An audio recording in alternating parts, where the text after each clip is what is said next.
We finally get to start with our planning and sketching a floor plan. So the first thing we're going to take a look at is bubble diagrams and quick sketches.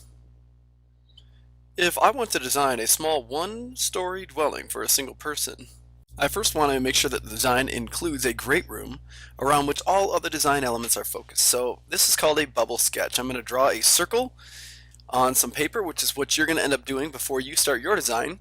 And I want everything to focus around this great room. So it's called a bubble sketch. Next, I want a front porch or a balcony. And so I'm going to put that on here. Now your design is not going to be as much as what you want, but really what the design specs require.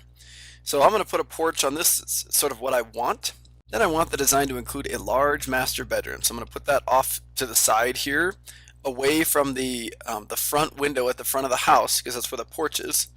The master bedroom should also have a bathroom, so I'm going to put that over here. If I connect the bathroom to the great room, I can simplify the plan and just include one bathroom. So we're going to slide that bathroom over so you can enter it from both ways. So you'd erase that and put that over here. We're going to have a closet in the master bedroom.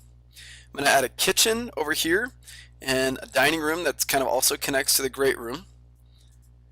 And that's sort of how my bubble diagram is going to end up. So then after that, then you're going to create a quick sketch. So if you take a look at, we have our great room right here. We have a master bedroom that's off to the side of it, a closet. The bathroom is attached to both the great room and the master bedroom.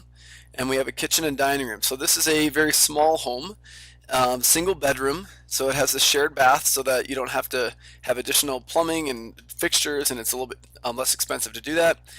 You may also include doors and windows in a quick sketch. I would recommend doing that.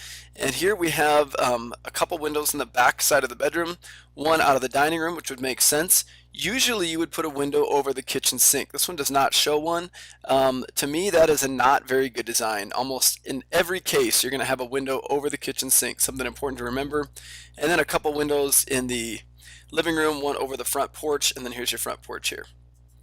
So the next thing that you're going to end up doing is doing some research and recon on some good floor plans that meet our design specs, which are going to be 1,100 square feet, 3 bedroom, 1.5 bathroom.